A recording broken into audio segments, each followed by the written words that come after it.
Welcome to the Curator of Culture, your weekly portal into the vibrant intersections of style, innovation, and culture. I'm Garrett, the curator and guide through this journey. From the latest sneakers to groundbreaking tech and car designs, we're here to explore it all. But before we dive in, let me share a bit about myself. I've been immersed in the world of design since the age of 6, sketching shoes and cars with a passion that only grew stronger over the years. I honed my skills through countless hours of design, eventually creating over 5,000 edited sneaker mock-ups, a journey that led me to an interview with Nike in 2017. Though they didn't offer me a spot on their team, I refused to be deterred. In 2020, I unveiled the Fear God 6, a bold fusion of the Air Jordan 6 Infrared and the Nike Fear God 1s. The design went viral online, eventually being made for Trinidad James by legendary shoemaker The Shoe Surgeon. But I didn't stop there. I continued to push boundaries, unleashing the world's first Bluetooth LED Nike Air Force 1s, a testament to my relentless pursuit of innovation and creativity. Join me each week as we uncover the stories, trends, and personalities shaping the landscape. This is the Curator of Culture. What's up, guys? Welcome to another episode of Curator of the Culture. I'm your host, Garrett, the curator, and let's get started. Excited to have you guys with me today. Bear with me. This is episode 2. So you know this is a learning process. Obviously, I just wanted to start out by saying, because I definitely didn't say it in the first video, obviously make sure you like, subscribe, leave a comment, all of that stuff. Pass it on to a friend. The subscriptions is what I'm trying to get to. So you know what I mean? Obviously, so I can monetize, therefore I can, do more with the channel. So that is the goal. Please make sure you like, subscribe, and thank you for the support. Let's get started. I got a lot of stuff to go over. Let's go. All right, first up, I wanted to talk about the Bape and Nike lawsuit. They finally reached a settlement. Basically, Bape won't be able to use some of the silhouettes that they've been using. The Air Force One silhouette and maybe the one that looked like a dunk. You know what I mean? So, and this is all interesting to me, or maybe not so interesting, that they reached a settlement because Nigo is supposed to be collabing with Nike. So there's like no way that Nigo could do a collab with Nike and then they also be suing Bape at the same time, which Nigo obviously founded Bape years ago.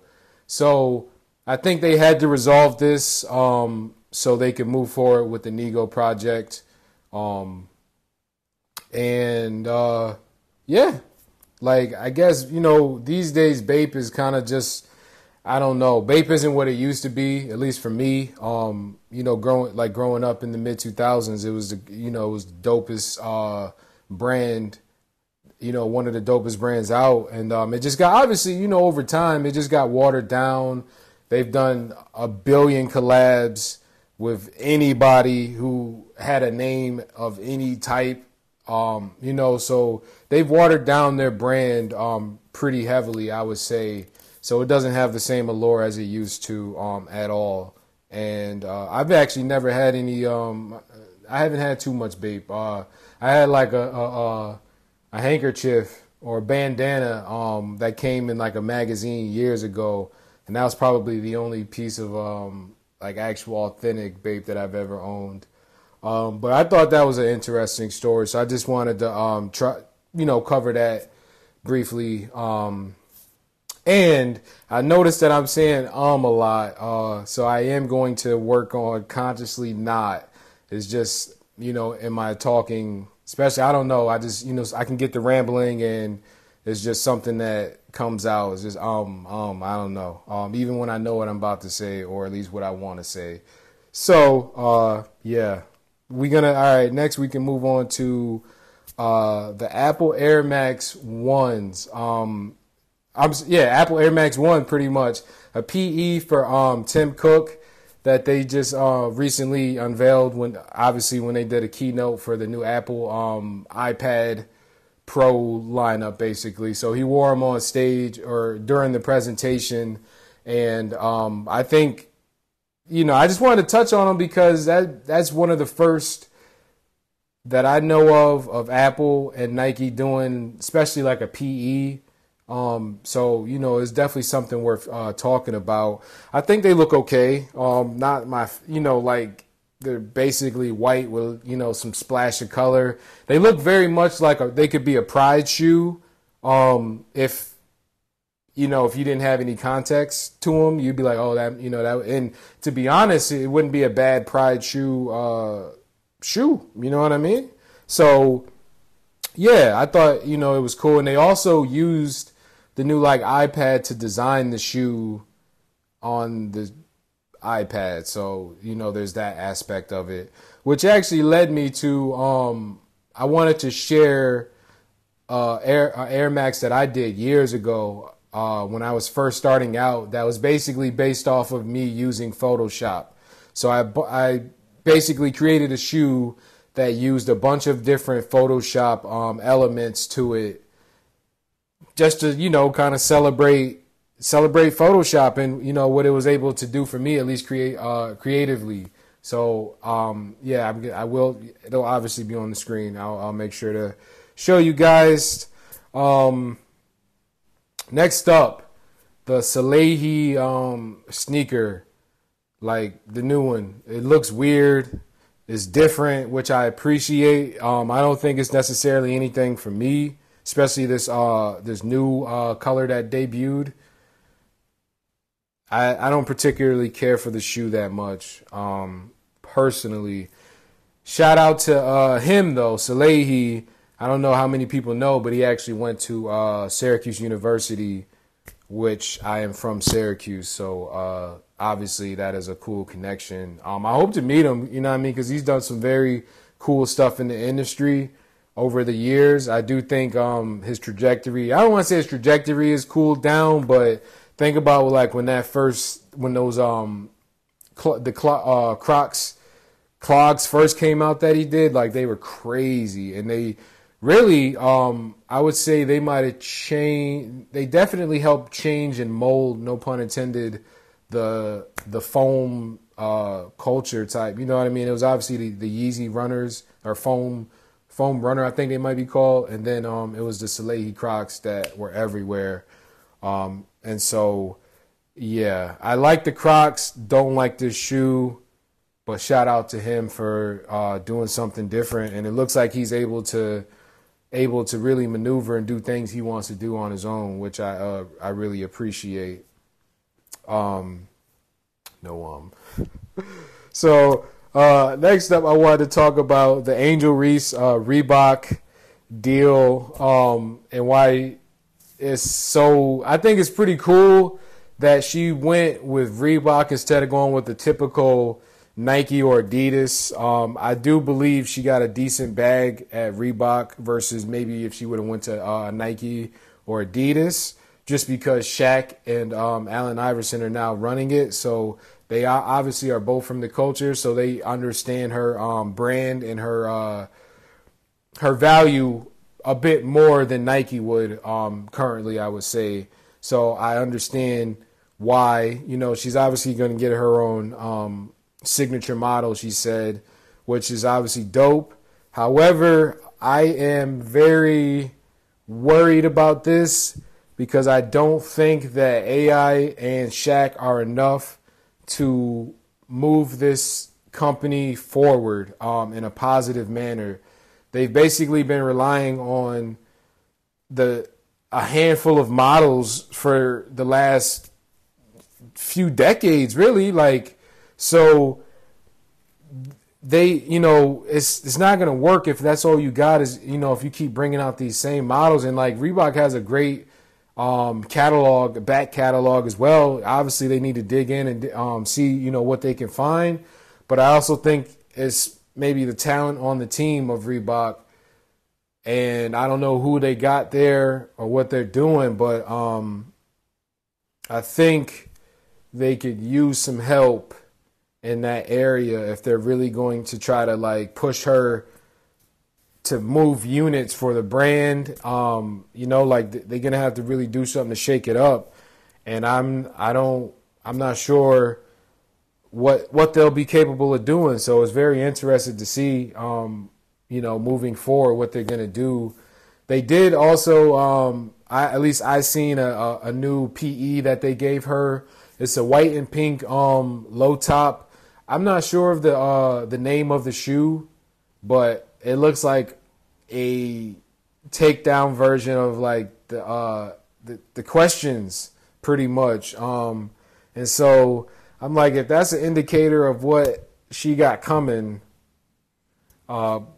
it's not going to do anything. No, you know what I mean? Like and I get it's the very beginning, so she's not going to have a brand new shoe immediately jumping into the season. But that PE, this is basic, but the shoe isn't that great to begin with, personally. So, I wish the whole team and everything nothing but success, because we need that representation, and Reebok was always a cool brand. They just obviously didn't have the cachet of some of the bigger brands throughout the years, but they've always had some solid models and stuff for sure. So let's move on to the 17 lows. I don't know, they might be called the Lightnings. It's been so long since I've, you know what I mean? I actually never cared for this shoe growing up. And up until last week, I never liked them. And so I just seen pictures of them. And for some reason, I looked at them with a different lens. And of course, your tastes do change as you grow. They ain't that bad.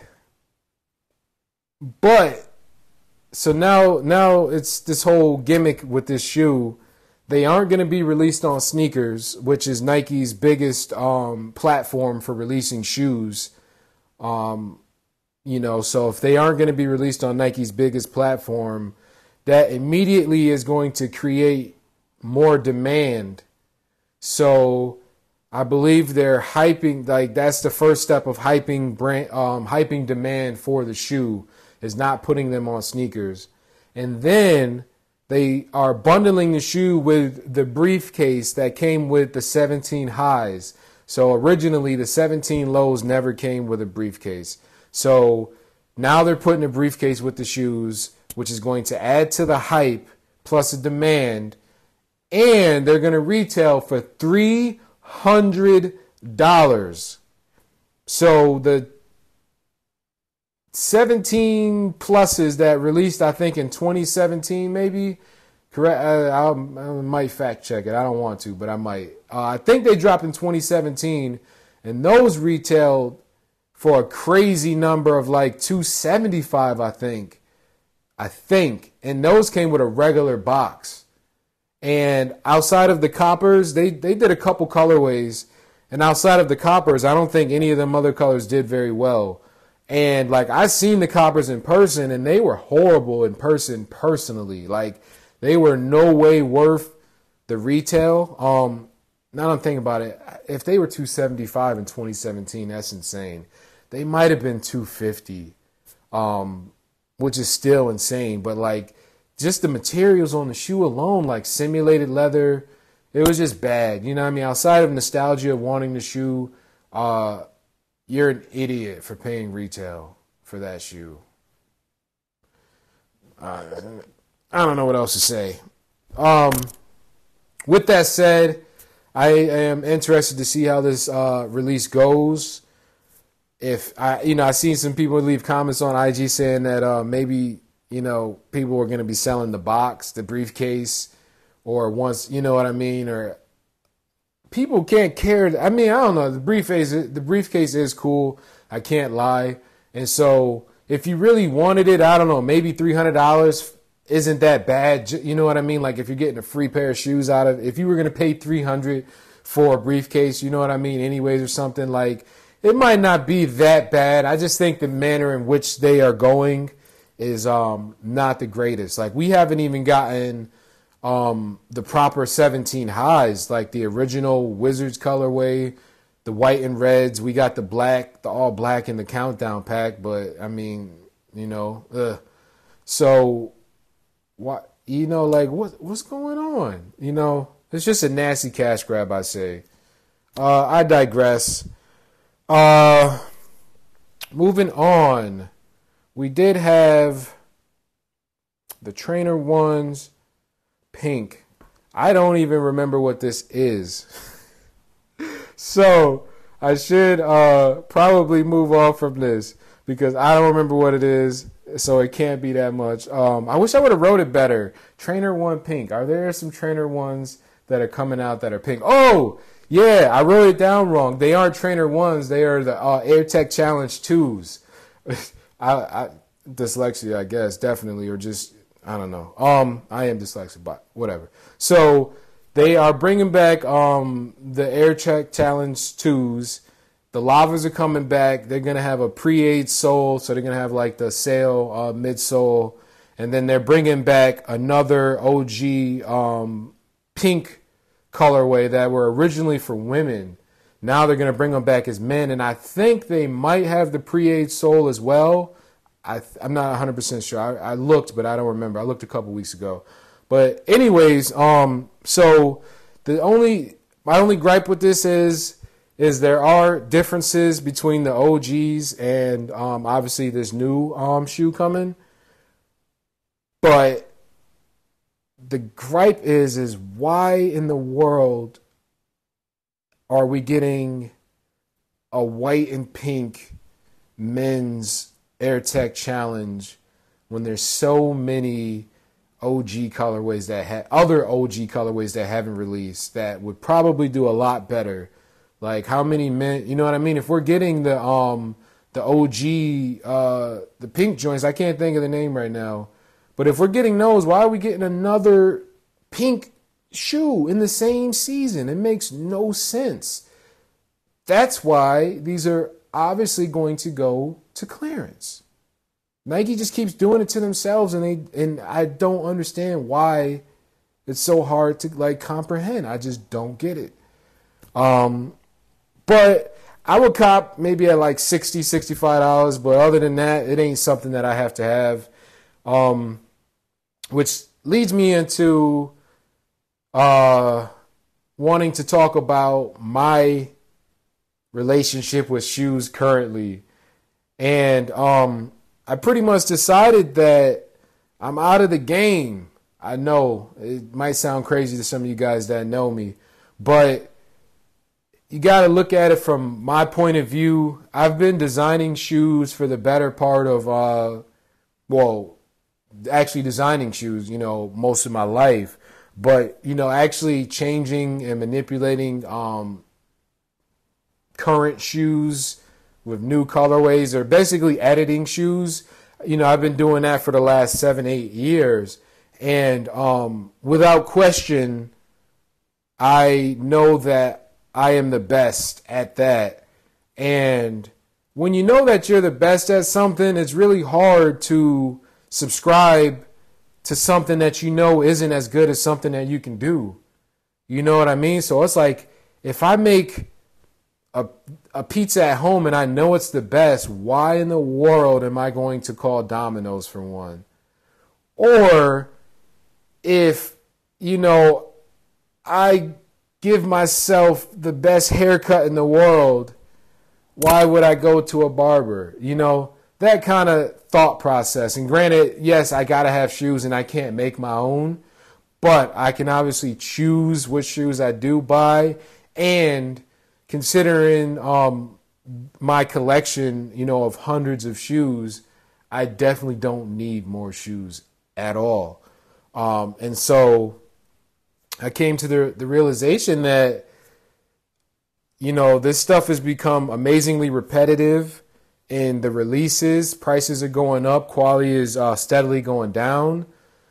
I'm getting older. I see, young kids all the way from pretty much elementary school, probably up to college, wearing the same shoes that I'm interested in. And not that there's anything wrong with it, but at a point, how do you not look and feel like one of them?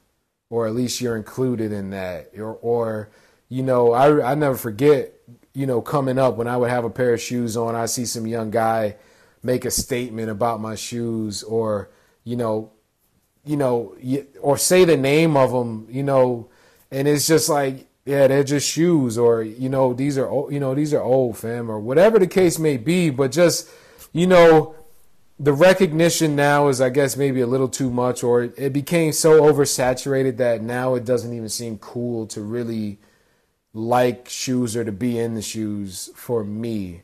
And I would say that the game has cooled down, obviously, because the bubble popped, but it's still like, kids are still buying, and by kids I mean young adults and everything are still buying shoes every week and everything. And it's just like, I'm over it. It's just, I can do much better things with that money, and I can buy, what I mean? And like I said, it's not to say that I'm over shoes, but for the most part, being very selective and liking, like my tastes have changed. I'm really not into high tops anymore.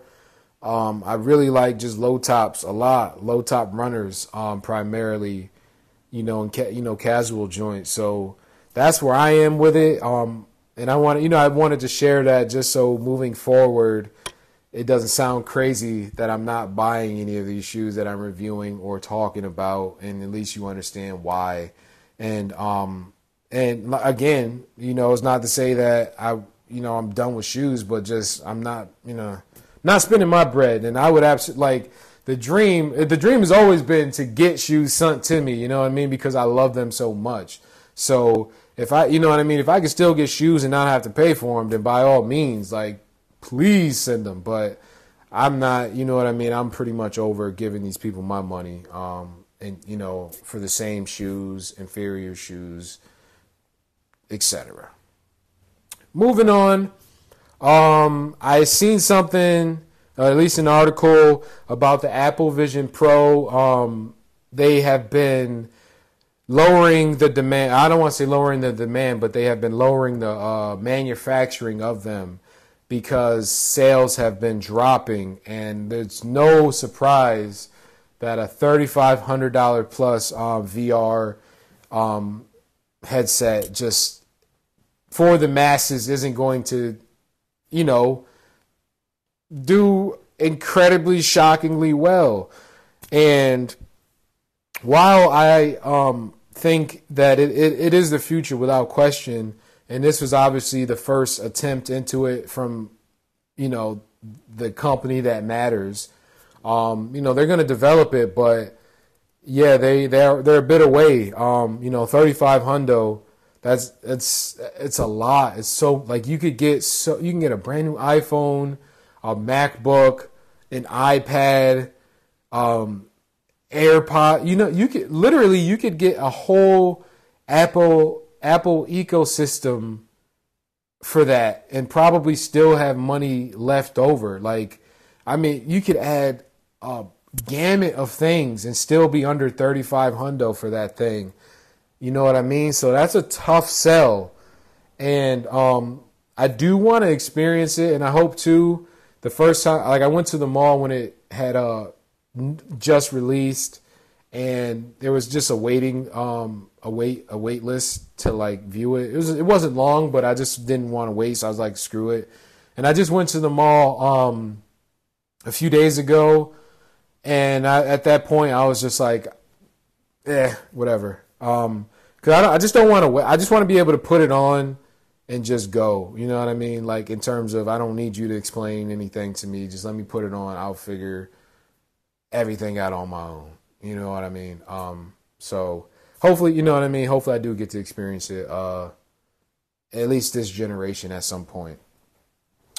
Which led me to my next segue, the new iPad Pros. They just announced them at that event that actually Tim Cook wore those Apple Air Maxes at. But I seen the new iPad Pro at the Apple Store, and I just want to say that it is some of the most impressive technology I have ever held. Like, this iPad Pro is literally like the future in your hands. It is the thinnest thing. It felt so great. It was like light. The screen was all like, it was just like, man, like this is what you want the future to look and feel like. Just incredible. They also unveiled a new Apple Pencil. So technically this is like the Apple Pencil 3. It has new stuff built in. But one of the coolest things about this pencil that I've seen actually on Twitter, I want to call it Twitter, it's obviously X now, but someone showed a video of when you use the Apple Pencil on the iPad, it actually shows a shadow of the actual And as everybody knows, utensil that you're using. So like if you're using a marker, the shadow is going to show a marker. If you're using like a quill pen, it shows a quill pen as the shadow. And that's just like an attention to detail that is just like top notch. They didn't have to do it, but what they're doing with these new chips that they keep building, like Apple is making their own computer chips now. And so they're doing things on their own level that nobody else can compete with at all. And they're truly like setting themselves apart from everyone else. And it's awesome. I've been an Apple fanboy. I can't deny it for pretty much since high school. So almost going on 20 years, I've been heavily using Apple products. And it speaks for itself. So, I want to, let me, I got caught up there, but let's move on. We're going to go into sports. This is just a quick take. I was also like cruising Twitter, I'm pretty sure. It might have been on IG, who knows, but there was a picture of Wemby as a 9-year-old kid, and it said he was 5'10" at 9 years old, and I thought that was absolutely incredible. I'm 5'11" at 37, and he was 5'10" at 9. That's just awesome. I thought I'd share that in case you didn't know. That's just a cool tidbit. Next up, we got the Angel Reese, her first game debut. There was a lot of stuff that I seen on social media about them not actually broadcasting the game, which I thought was amazingly surprising. They did broadcast Caitlin Clark's game, and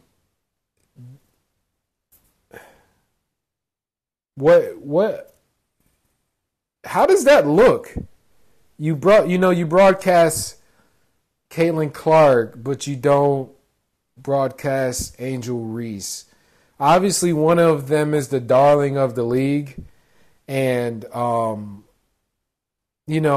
it's just interesting. And so the one thing I did want to say is that there was I guess a random person who streamed the game on her socials, and she got over like 300 watchers or viewers, which obviously is a lot for just one person, especially if you don't have that amount of followers. I don't know how many followers she had, but just assuming, whether she did or not, that's a lot of people to be watching one person's stream. So I'm not sure what the hell's going on with that. It doesn't look good. And I hope they aren't openly choosing or displaying sides on who's the favorite, because at this point they have the ability to bring in so many new faces and new people into the sport.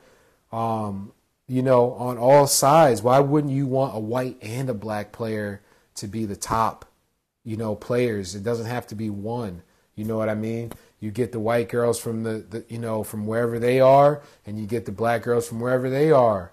And you know what I mean? Like, let's make this make sense. Don't alienate one, for the other. But obviously, we're used to that as a society now. So I'll digress until I see more on that, and I'll try to stay posted to that, because like I said, I did think that was extremely interesting. Next up, we want to talk about the Tom Brady roast. Initially, for some reason, I didn't want to watch it. It's probably them damn Hertz commercials with Tom Brady. He just doesn't seem like he has a lot of charisma, or he doesn't look like he has a lot of, I can't think, what's the word? A sense of humor. He doesn't look like he has the greatest sense of humor. So I'm just like, I don't, it didn't look like it would be that enjoyable.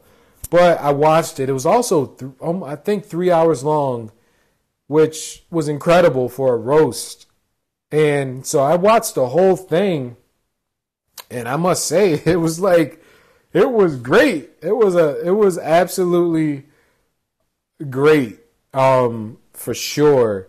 There was some stuff. The one thing I did see before actually watching the special was I was seeing that Kim K had actually got booed when she went on, but Netflix cut it out, and so I was just like, And I remember when I first seen it, I went straight to I'm in the comments, and just people were just like absolutely dragging Kim Kardashian, and granted, we all know what who she is, what she's done, but I'm like, what the hell has she done so crazy to anybody to deserve that? You know what I mean? I don't know, but I guess if you don't know the context of what happened, then you can't really speak. But I just was like, I thought it extremely interesting, for her to receive that, So I don't, I don't know. There also was a report after I've seen it this week that Tom Brady was now having difficulties with his kids, based off of the roast.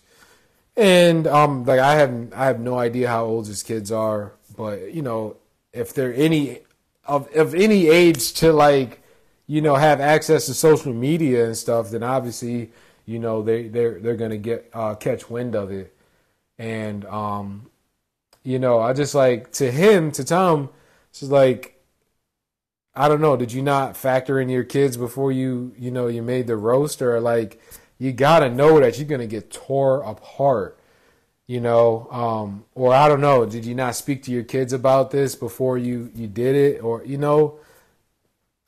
just to hear that he was having those problems was pretty duh, or maybe not even duh, but what the hell you expected. And I said, sorry. Anyways, the last thing I wanted to say about the special that really stood out to me was the Nikki Glazer lady. I'm not familiar with her. I have no idea what she does or anything. But if you haven't seen the special, at least look up her portion of it, because she was just phenomenal. She did an absolute great job with it, and she definitely got a fan out of me. I still actually intend to kind of look her up and see. I think she might be a comedian. And if she is, I definitely want to tap into what she does and what she's doing, because, it was absolutely great. Excuse me. And I know that some of these, probably a lot of these people, they get help with writing the jokes and stuff, but I don't know whether she wrote them or whoever the hell wrote them. I'm a fan, and yeah, because she did her damn thing on that, and salute to her. Next up, we have a new Childish Gambino project. Not an album. I seen when he posted, he said it was kind of like him redoing the project, or maybe, you know, refining the project is the word I'm looking for. From I guess, I don't know, he said it's an album from like 2017 or something he did before. And I'm horrible with names and remembering things, so like I'm sure I might have heard it, and I definitely recognize some of the songs, but you know, I think he added some new stuff, you know, new songs, might have changed some of the tracks, how, you know, yeah, I think he might have done that. And so I was pleasantly surprised with just the music. There's a couple cool features, but the one was like the one with Key Glock, which actually he turned into the single for the project. And it led me into the video for the project. It's super like cinematic. You know, obviously Donald Glover, he's going to, you know, he's a director, you know, he's an actor, so he's going to put in a great effort into his visuals. And basically, well, actually the whole video is in black and white, but it's based on like, you know, the 30s, 40s, maybe even, I don't know, maybe in the 20s, but that kind of era.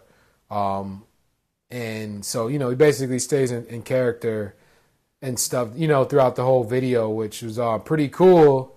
And then, you know, if you haven't heard the song, it kind of it cuts into a different song with Key Glock basically doing his thing.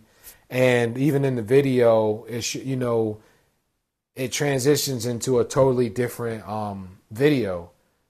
And granted, I wish there would have been more interaction between Donald Glover and Key Glock in the video, just to make it, you know, more cohesive. Because that, you know, my thought is just like, hey, they didn't even do this together, or they didn't shoot the video together, or at least it's a possibility. I'm not sure even who directed the video. It could have been Donald Glover, and he was there for everything. But, you know, I just thought, like, if you guys are gonna do a video, like, at least show your faces together in it. You know what I mean? Like, that's what I'm on. But anyways, I do think the project was it was a pretty decent project. I enjoyed it. I will go back to it for sure. You know what I mean? Like, there's definitely some replay value. Good couple songs in it that you know, I really liked. There was next, I seen there's this new Billie Eilish track, and I know some of y'all probably like Billie Eilish. I just want to say, I think she is dope as a person.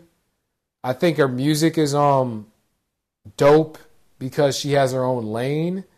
Some of it isn't for me, but I'm not her demographic. But she definitely has like, she's got tracks that I absolutely love and like. So yeah, I'm an outside fan, should I say. But so she put out this video, and it was very interesting to me.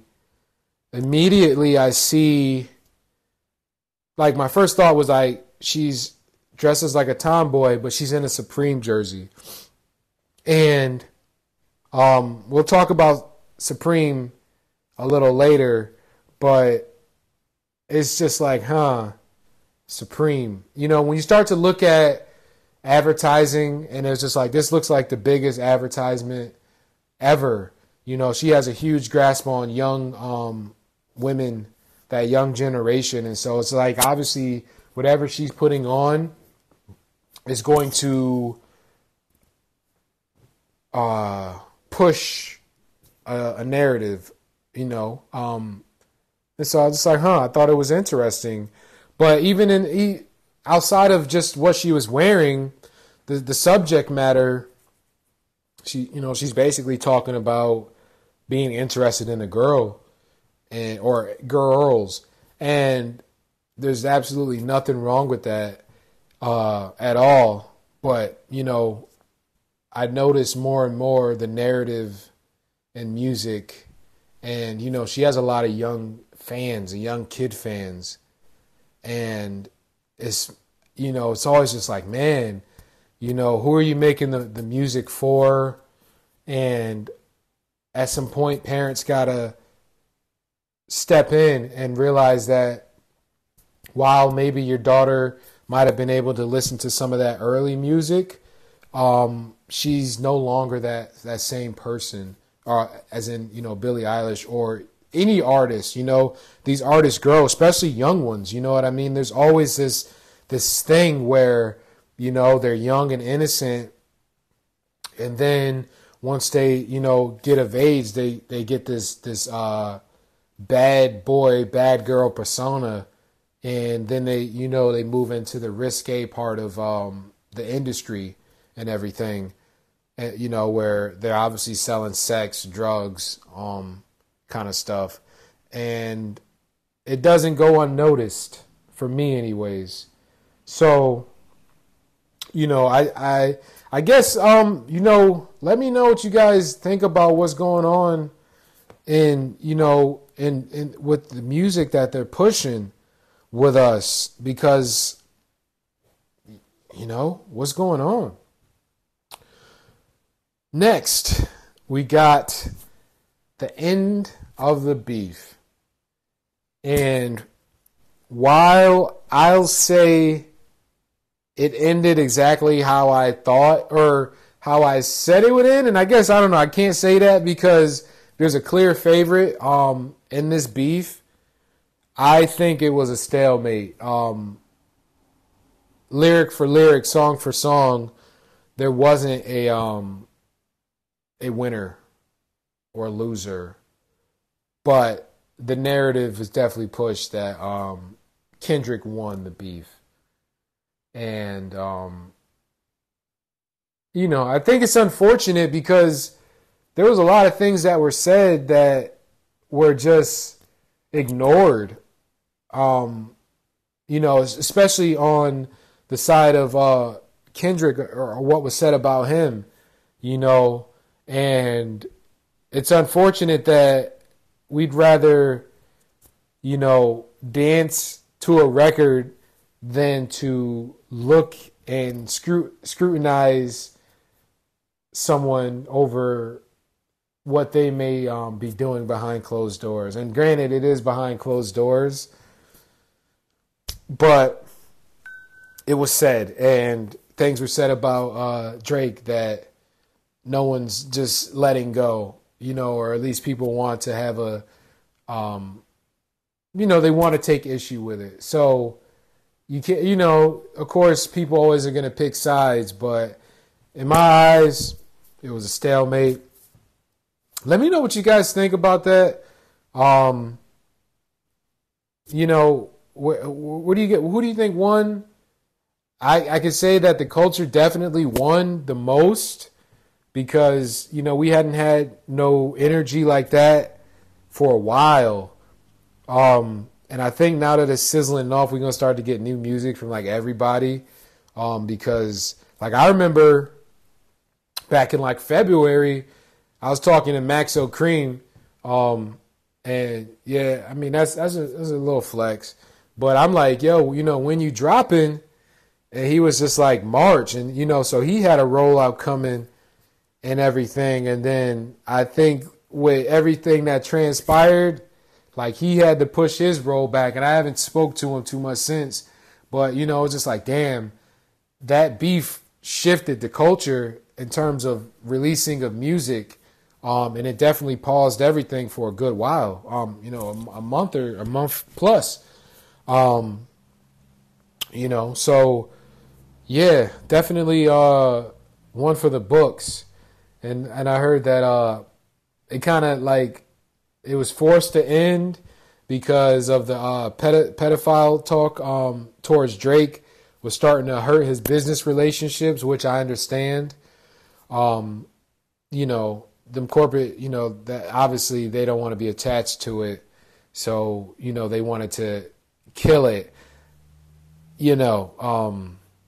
and so it became, it was very interesting how that was going to play out. But should have known that, business at some point would take over, because business is king. And personally, I would have liked, and I know it's not possible because you probably would have got sued, but like if you Drake and somebody's like, I'm going to, we're going to drop you because of these accusations and they aren't true, then like go ahead and drop me. I'm pretty sure like I'm close to a billionaire, like whatever, I don't know. I know I sound crazy because whatever that bag is, I'm sure you don't want to lose it just, based off of your own ego or whatever. But, in a perfect world, I would have, you might have been like, yo, take, get the hell out of my face. I'm dropping whatever I want to drop because this is what I want to do. But, I get it. This new G class has just been unveiled. Surprise. It looks just like every other G class before it. There is some new stuff though that I thought was pretty interesting, and I seen something where they said that basically the G class is Mercedes' best car currently, and I might have to agree that it is it's their pinnacle product for sure. Like, you know what I mean? Like, that's the product that has probably the most loyal fan base of anything else in their catalog, and it's probably one of the most loyal fan bases of any automobile, period. So, yeah, new G-Class. They are getting rid of the base V8. It was the G550. It's going to be now a V6 with like a mild hybrid system. So you're going to be getting a V6, but then you're going to get like the batteries as well. I'm not sure if there is a electric motor as well. Probably should have looked. But I do know that with the V6 and the battery, you're going to get better, obviously, fuel economy, which is the goal. And so I find that to be pretty cool. I'm interested to see, like, what people are going to say about comparisons versus a V8. But on paper, it has more horsepower and it's more fuel efficient. So essentially, you're getting a better vehicle. The price is going up to $150,000 base price. I'm not sure what it was before. I think it might have been. I think I seen $144,000 for the V8, the outgoing V8, which is a lot of bread. But I just want, they've been going up little by little since, I remember G-Wagons were like $100,000. And then I remember they went to 115, or they were 104. Then they're then they were 115, and you know what I mean? They're going up and up, and the popularity of G-Wagons is going up and up. So they know what they're doing. They know they've built a rock solid, vehicle that is standing. That people want them because they are great. But that's so much bread, man. So much. And it's just crazy that the price hike keeps going up. They are going to be doing the V8 and the G63 still, which is the AMG version. And it's also supposed to have a hybrid system. So you're also going to be getting more power and better fuel efficiency. But that is $200K. And granted, somehow that might be worth it when you look at the power that you're getting and everything. Because them joints move. And I don't know. They do have something new that debuts in the AMG 63 only. It isn't in any of the new models. But it's called AMG Active Ride Control. And it's basically like an air suspension, but it allows the car to have so much control over the suspension that it's kind of just like a rally suspension now, where you have all these basically each bag is able to deflate and inflate and stuff independently. And so if you go over a bump, like only that wheel will feel it. The rest of the car stays smooth.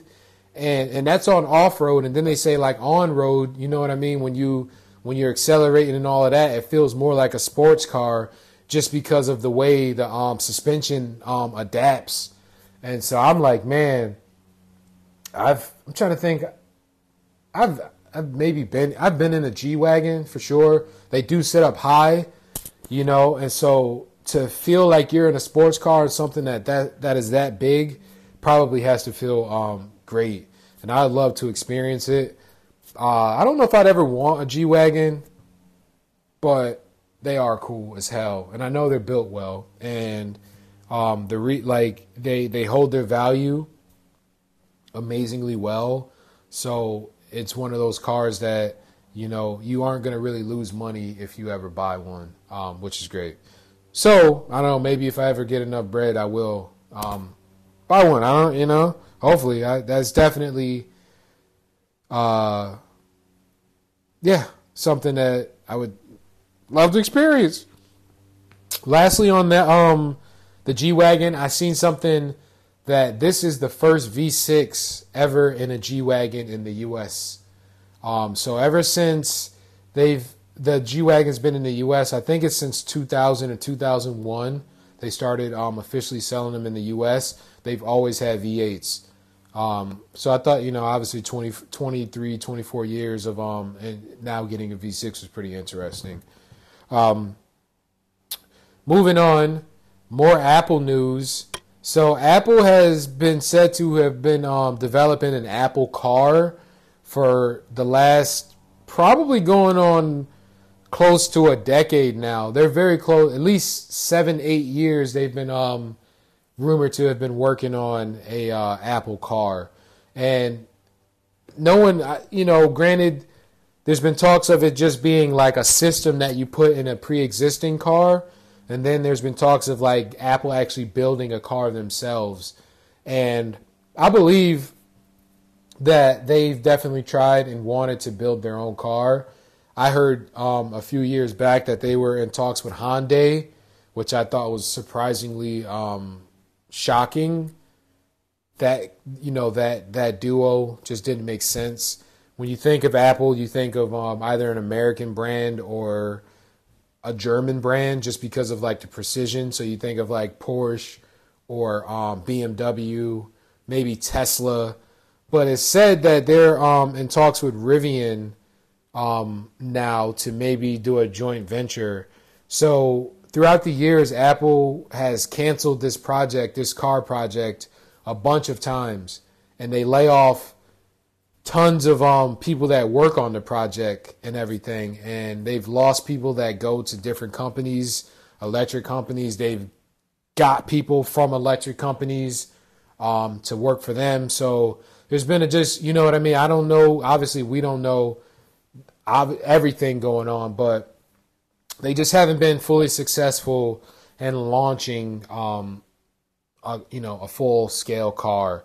And is obviously probably not easy, but you would think, being the most valuable company in the world, if anyone were to pull it off, it would be them. And so talks with Rivian, who makes electric cars. I think that would be very interesting. I think they could do some great stuff because Rivian makes a great product that, you know, based off of what I've seen. And obviously Rivian has the infrastructure to produce cars. So, you know, with Apple's design and know-how, and then Rivian's, you know, expertise in manufacturing vehicles, it could turn out to be something very interesting. And so, you know, obviously we hope to stay close to that and hear what's going on. So I'll keep you updated if and when I hear something. Next up, the last few days I've seen that there was some Ford boss, I'm not sure who, so it could be a lie, definitely a rumor, that they are thinking about a 4-door Mustang sedan. I think it could be an EV. Obviously, with the Mustang Mach-E, why wouldn't, they do an EV as well? I could probably see them maybe even doing an ICE version, which means internal combustion engine. For those who don't know, I might say that throughout, over time, I'll just say ICE. And so I seen some the renders aren't official, but I thought it made sense. Like, why the hell not? They don't have Ford. Actually, I don't think Ford makes any sedans now at all. So, a sedan wouldn't, hurt. I just heard Chevy killed the Malibu that they've been making, but it could possibly come back as, like, they said a fun $35,000 EV or something, but it won't have the horsepower. I don't know. It'll be $35,000 of fun, but it doesn't have the horsepower. I don't know. We'll definitely see. I actually skipped over. It's funny. Next, I just wanted to briefly touch on this Prince Andrew picture or portrait painting, whatever you want to call it, that was just unveiled. There's been a lot of talk about it. I found it extremely interesting when I first seen it, of how shocking it is in its nature. It's mostly, it makes a statement, and it's just like, what is this statement saying? I just think it's very clear that it's trying to make a statement, and throughout, what do you guys think? I just felt like it's like the devil saying, yo, I'm the devil. Here it is. You know what I mean? And it's right in front of people's faces, and there's absolutely nothing that no one's going to do or say about it. And that's the reality. Next, Happy Gilmore 2 has been confirmed by Netflix. So this will be another Netflix movie. Adam Sandler and Netflix, they did a deal. So, you know what I mean? That's basically why all of his movies, as of late, have been exclusively on Netflix. And so, I think it's cool to an extent. I hope they do it well. Because I think we're going, maybe this year might be the 30th anniversary of Happy Gilmore. So, I don't think it was necessary to do a remake, or not a remake, but a part 2. We've seen what happened with Coming to America Part 2. Like, it was a decent movie, but it just doesn't hold a candle to the first one. So I imagine this to be much like that. And so I'll just leave it at that until obviously it releases. I don't imagine it coming out till next spring. But then, you know what I mean? Then again, it was confirmed, so who the hell knows? It could be already done and just drop, who knows when it drops. So we'll stay tuned. Kang,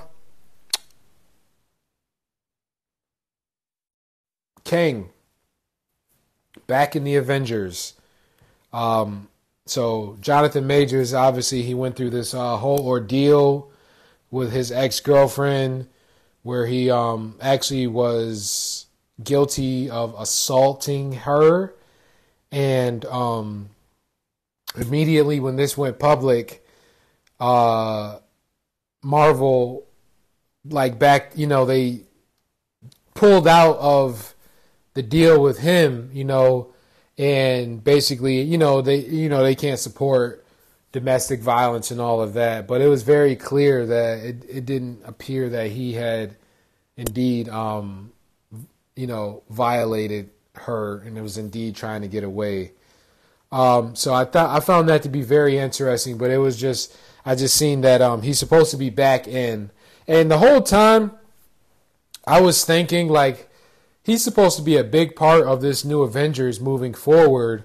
And so either they would have to recast the character, which is possible, or completely rewrite the character out, which is also possible.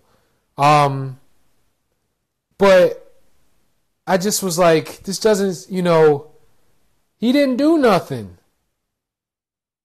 Like, it didn't, it was like, I'm thinking this, for some reason, I'm just like, they're going to double back on him.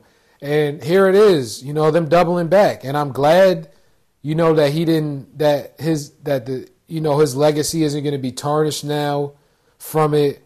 And, he's able to move forward and, and everything. I'm glad. I'm happy. Man. Sticking to movies. It's been said that Brad Pitt is working on an F1 movie. I don't know if he's directing or if he's going to be in it. But it is reportedly that it's going to be like over a $300 million movie, which makes it one of the most expensive movies ever made. So there's that, which makes it obviously noteworthy. Me being an F1 fan, I'm extremely excited for it. You can see that there's Damson in the picture with him. I'm not sure if he's in the movie or I seen that he was at an F1 race recently. So I don't know if he was just there or or whatever the case may be. But if he's indeed in it, that would be cool. I'm not sure how he would be in it. Considering there aren't too many minorities in F1. I don't think he's gonna play Lewis. You know what I mean? So I'd be interested to see, but I'm a car fan, so just any movie that's geared around cars, I'm all for sure. Yeah. Next up, I'm so I seen this I want to say yesterday. This little girl, I'm on Twitter again, and I seen this video, and I thought it was just like the greatest video ever, because she's so sincere, and I felt her, she was basically saying that £9, which is European money or whatever, but still probably $9-10 in US money for 2 ice creams is insane. And then she's like, yo, they don't even take they don't even take cash. So I'm just standing there with my cash, and this little girl's she couldn't have been no more than 10. She was young. She young girl. Anyways, watch now. And it's hilarious. Girls, what's just happened? So, there's an ice cream van there selling just 2 ice creams with 2 chewing gums in it. Yeah. For bloody £9 for 2 of them. £9 for 2? Yeah, £9. That is going to get nowhere. One that comes on my street is either £1 a p or £2. That is going to get nowhere with that. No, he ain't, is it? No, he ain't. That's She's well great. bad, isn't Yeah, you it? should know. Absolutely And he only does great. bloody I card. Stood love there it. with my cat. It's just it's so raw, Bloody it's so hell. real. That's well bad, isn't it? Bloody well bad. Yeah, I wanted Yeah. to share that. Yeah, bet you can hear me. I just thought it was funny. Next up, we got Saudi Aramco. They so that's like an oil company in Saudi Arabia. They reported $121 billion in profit, which is more than Meta, Nvidia, Amazon, and Tesla combined. Sorry, I don't want to say profit, revenue. So 121 billion. What's that telling you? Oil, gas, our prices are going up consistently. These people are there. These oil companies, gas companies are being allowed to just rape and pillage us freely at this point. And it's sad. 121 billion. They're just siphoning from our pockets, and they're just getting away with it. How do you not want an electric car? At least, you know what I mean? At least you won't be giving your money to these people who just are, you know what I mean? I just I don't like it personally. You know, like I have a huge problem with it. There's so, you know, people are struggling and they are allowing companies to just take whatever they want freely, like absolutely freely. And, you know, it just proves how little they care. Next up, Supreme is being shopped around. Now, VF Corporation, who owns a bunch of corporations, I know they own Supreme. Or I'm sorry, well, they own Supreme. They own like the North Face, maybe Timberland. But they just bought them, I think, a few years ago, and for like $500 million. And now they are being shopped around after only being owned for 2 or 3 years, which is pretty surprising. I think that for one, streetwear, I'm sure as a whole is down. There was also something with Tremaine Emory, who is the co-founder or the founder of Denim Tears. He was the creative director of Supreme, and he basically stepped away from the role after like only a very short time because of systematic racism, he said, within the company. And that was very eye-opening for me as a fan of the brand. You know, it's, you know, Supreme has always been kind of like the epitome of streetwear. And to hear that behind the scenes, they aren't really aware of what's going on, but I don't want to say aware because, you know, they pick and choose what they want to do, much like anyone. You know what I mean? Like they pick and promote the artists that they want to collab with and stuff. And so, you know, you can't say that it's like a disconnect or you don't know. It just, you know what I mean? So based off of that, I'm like, I decided to take a step back from the brand. And it's just like, if y'all going to be unaware, then, you know, I'm not going to continue to support. And I do think that Supreme is kind of like needed for the culture.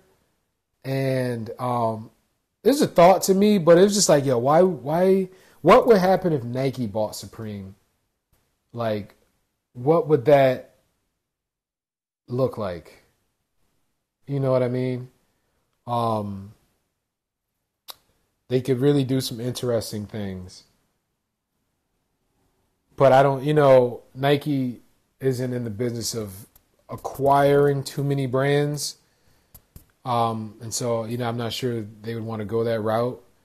But, you know, it was a thought. I do think that they could do a little bit more to maybe fix the image that they've created. And I mean, granted, they've done a ton of stuff, and I don't think like they're racist or anything like that, but depending on who's running the brand, you know, they could just be very well disconnected. And it's a real thing with a lot of these companies these days, you know, with being disconnected.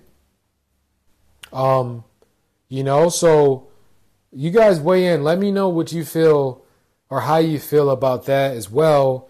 We covered a lot, and I want to thank you guys for anybody who stayed and watched this whole thing. Thank you. I enjoyed it. Again, please make sure you're liking, subscribing, and sharing this. This definitely helps me get noticed in the algorithm. It helps me continue to want to do these, and it helps support me many ways. You know what I mean? Like I said, if I can, you know, get my subscribers up, I can monetize, and then we can really move and, you know, do better things. Got a lot of stuff, you know, that I want to do, and this is just the beginning. So, you know, thank you for coming in on the ground floor, and it's only up. So stay tuned. Thank you. Peace.